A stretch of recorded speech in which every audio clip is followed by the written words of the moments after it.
Ladies and gentlemen, we interrupt your regularly scheduled programming to bring you this special bulletin.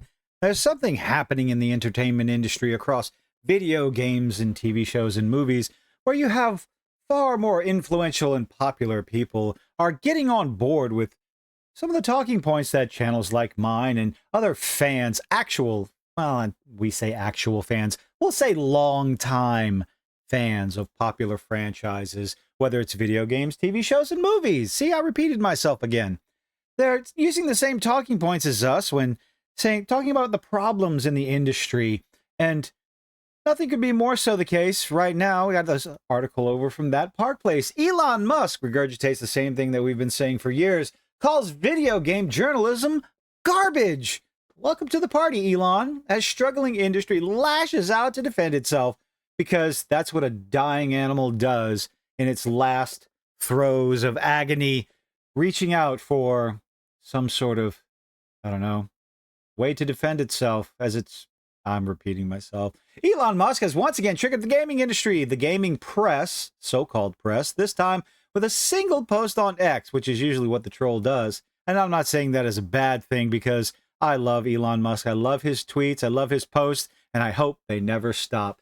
He is one of the biggest trolls that we have, and he owns the platform. So who's going to silence him? Perfectly summed up what gamers have known for years and years about game journalism. Video game, quotation marks, journalism is garbage. Well, that's unfortunately what happens when the industry just becomes bought and paid for propaganda and advertisement for the corporations that make the video games that want to push particular, ideologically driven agendas. They're catering to the wrong market. That one short statement was enough to send the usual suspects in games media into a full-blown meltdown. Kotaku, because what on earth else could you expect from such a high standard of integrity website as Kotaku? Ethan Gotch tried to downplay Musk's criticism because, they ruined my toys is the sophistication level of the animus driving the current reactionary takeover. That's a whole bunch of big words. Did you use a thesaurus for that one, Ethan? I know the Kotaku guy ain't talking right now. Probably one of the last websites, the last journalist websites that should be running their mouth about anything when it comes to integrity. Unsurprising, gamers weren't having it, of course, because Kotaku is a garbage rag of a website. Gato is relentlessly mocked, justifiably so, with users pointing out the hypocrisy of game journalists who claim to love the industry while constantly berating its audience.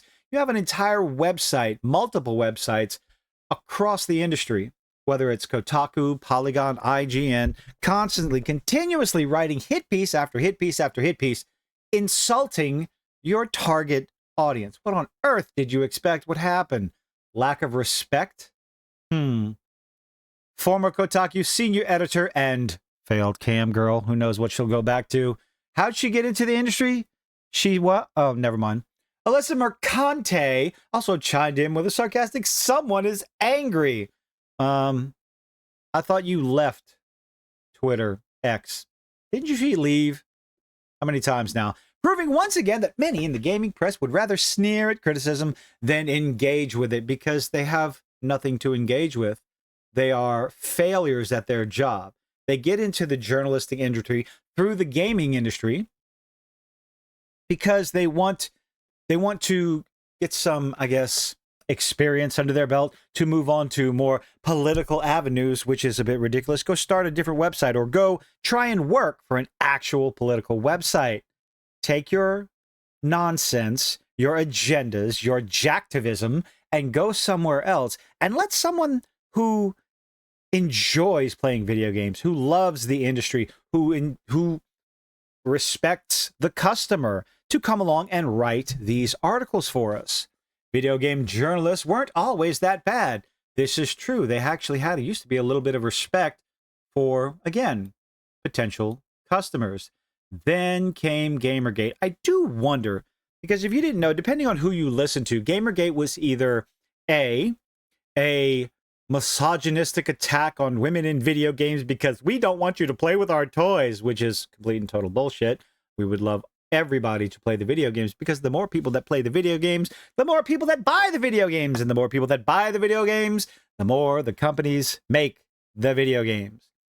Now, the other story is that one particular individual decided to go to Five Guys, and no, I'm not talking about the burger joint, to get her video game better reviews. And when this was found out by her, I believe, ex-boyfriend, well, of course, ex-boyfriend at the time, because I'm not interested in dating someone who had a train of journalists run on you.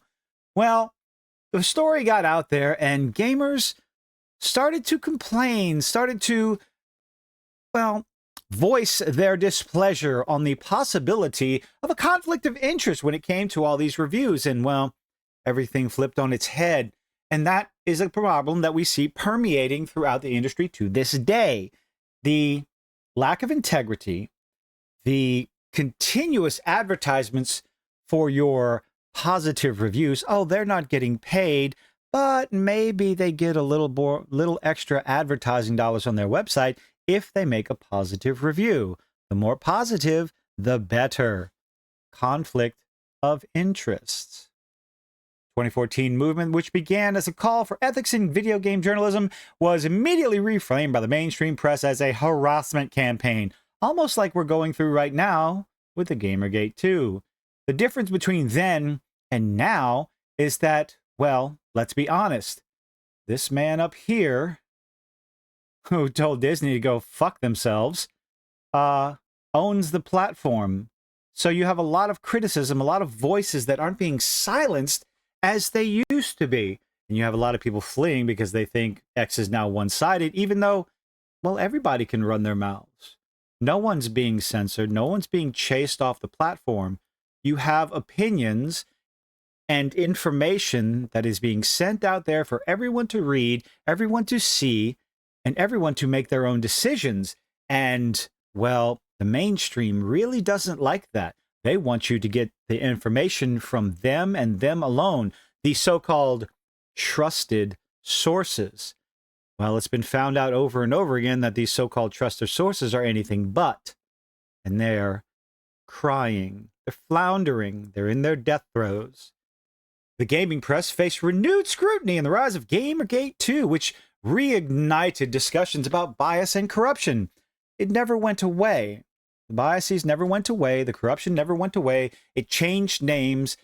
Narrative consultants like Sweet Baby Inc. getting their grubby little mitts inside the industry with people like Kim Bel-Air holding talks about take your marketing department out for coffee, take them out to lunch, and terrify them with what might happen if they don't hire or don't make the changes that you want. But heaven forbid, they're Sweet Baby Inc. They're not what we think they are, at least according to website rags like Kotaku, Polygon, and IGN. Just look at the recent coverage of Black Myth Wukong. We have a little history. I'm going to go ahead and link the article here. A bunch of history with Black Myth Wukong. Gamers versus Musk. Well, actually, it would be Musk and gamers versus the legacy media. What's happening now is you have essentially normies. That's not an insult. People who used to go to websites like IGN and Kotaku for good information are starting to slowly wake up more and more. Social media sites like X and YouTube are getting used more and more. Mainly YouTube. Content creators are getting their voice out there. Little independent schmucks like myself, even though I do have a small channel, it's still getting out there. Far larger channels are getting more information out there, getting more engagement with the masses, review channels, normal people playing video games and talking about what they like and what they don't like and why they like it and why they don't like it are becoming more and more popular than these legacy media, these access media websites could ever dream of. And they're called access media because, well, they have access to the next build of the game before the customer can even get to it. And if they want to continue to have that access, well, they're, I don't say required to, but they are we'll just say required, because it is a requirement, because I can't think of the word right now. Talked into it. Hint, hint, wink, wink, nudge, nudge. Almost like mafia tactics. Hey, you need some good bodyguards now. If you want to continue to get access, then you have to continue to give positive reviews, because apparently positive reviews means a bonus. So they give positive reviews for the websites, the developing companies that continue to give them access, so that they continue to get access, so they can continue to do the early reviews and get the early clicks. You have normal people out there putting their money where their mouth is, not begging on social media for the developing companies, the developers, to give them, hey, can I get early access? Maybe I can get a free game code. No, we're putting our money where our mouth is. We're showing the game off to our audiences, and we're giving our actual, unbiased, unpaid for opinion. Because I can guarantee you there's not a game company out there that's going to give me early access to anything. I'll check out a game and we stream it, just like every other channel out there that does the same thing. Find who you trust, find who you can relate with, because you're not going to agree on everyone. Find multiple of them. And the idea that people are no longer going to these websites and they're going to regular, average, everyday people on YouTube for their video game news, reviews, and information, it terrifies the mainstream. The more it happens, the happier I get. I'm not welcoming anyone losing their jobs, but these people brought it on themselves. When you attack the customer, you reap the benefits of attacking said customer, which is, well, termination. But let me know what you think in the comments section down below. Leave a like, leave a dislike, do all those nifty little things that YouTubers beg you to do, and I hope to see you on the next one.